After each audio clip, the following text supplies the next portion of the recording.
So we're going to jump into PvP. We're going to use a golden crown on her. One thing we noticed is her baseline speed is extremely quick. 1232 is way up there. The only heroes that are faster essentially are Faithblade is the same. Tussilago is the same. Ada is like the only hero that's faster outside of course, like all the Transcendents. Because they already have baseline faster speed. Then on top of that, they get both of the Celestial Island Tower speed buffs. Should we maybe run a speed attack stone? Man, you guys are gonna make me use resources, huh? Alright, I guess. Give me those gems. Find a speed attack stone for her. Speed crit might not have been bad, though. Speed precision, no. We've gotten every speed stone possible. Can we not get speed attack, please? Don't make me use too much dust. You know what? I'm going to keep it for the time being. I'm not going under 200,000, though. That is my guarantee here. I got some other heroes we're going to be building. Last one. All right. We're just going to stick with a speed precision, which is not optimal. We'll try her out speedy first, because it's not like we're running an A and B or anything like that.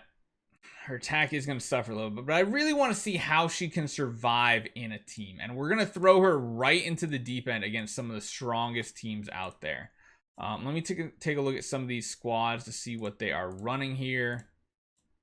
I don't want to go against Fossey with this lineup. Oh man, everybody's running full on Transcendence. But you know, it's probably not the worst idea going up against them. Mainly because, I mean, this is the utility slot, and we have to decide if this utility slot is worthwhile. I'm just going to try her with speed just to see how her speed matches up in a fight. So there's a couple things we need to look at here. Number one, her Mesmerize. It is the hearts floating around on Queen and Rogan right here. Her active ability, or her basic attack, is going to Mesmerize an additional target.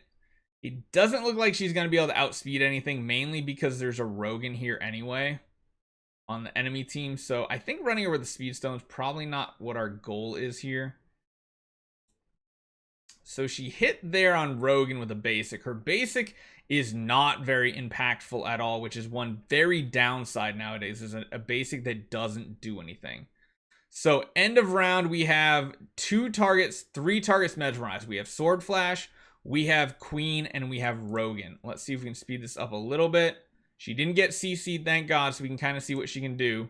Let's slow this down just in case. Oh, please don't die. That would be so bad. I want to see what her active does in combat. We only have 2 targets up now. And she's going to attack 2 targets with the lowest HP, which are essentially them. Oh no, she almost died. Please, come on, do your attack. That's the problem with so many heroes nowadays, that in a Transcendence meta, she didn't even break Vesta's shields.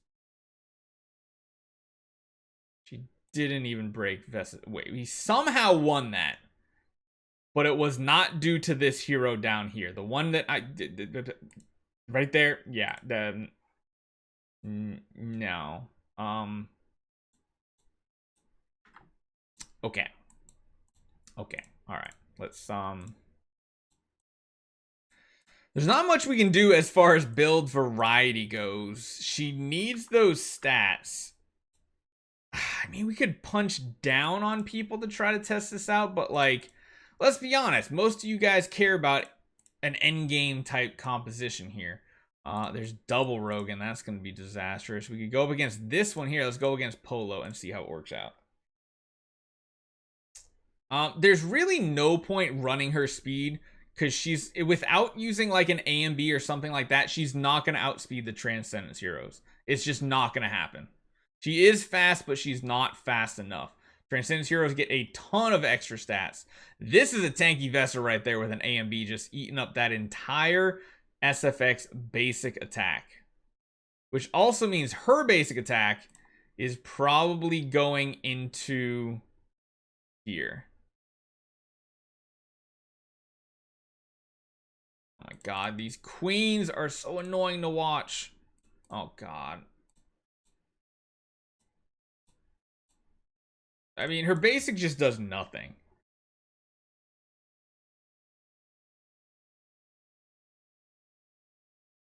I'm hitting 3 million up. Yeah, it's because I have an assassin on my lineup called Saja. If I had like a Rogan in there or something, it would not be hitting up. She is not doing much. The biggest issue with her skill set and a lot of assassins right now is she is going to target the hero with the lowest HP. Normally that would be great, fine, and dandy. The issue here though is two different things in this meta. Two huge things. Number one is this right here. 35% all damage reduction to that target with the lowest HP. Number two, now that Vesa is out, is that she is going to be giving Blessing of Purity also to that, meaning they can't crit and they're taking 35% less damage reduction.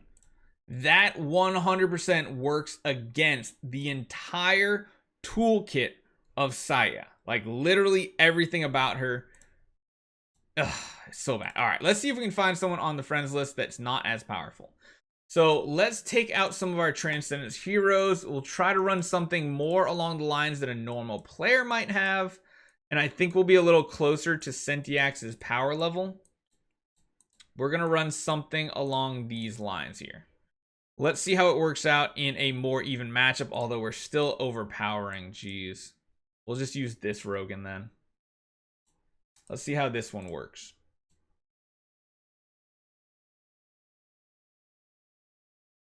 Because she's very powerful versus a team like this.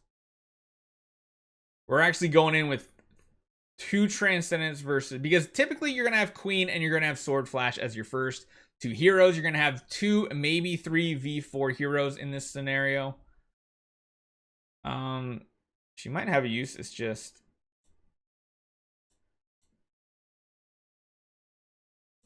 Oh, geez. This Sword Flash hitting hard. All right, let's see. She should be up very soon here. Next. 27 million. That was a decent chunk. Nothing like game breaking, though. She doesn't really have much survivability because her only survivability comes in the form of mesmerizing enemies. If the enemy is not mesmerized, she's not taking less damage. But if the target's mesmerized, she'll take 60% less all damage. So that's pretty solid. 73 million. She of course is not gonna have any type of healing on a team like this.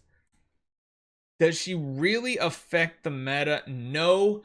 I do think there's gonna be one thing that is possible to do with her, and that is gonna be with like a kind of Demon Bell cheese setup. But I think it's going to require multiple heroes of her to have, like right here, we only have these two Mesmerize out. That's not great for us. That's not good at all. We want to have like 4 or 5 of them out. I don't think I've actually seen a single target get stunned by her active ability yet.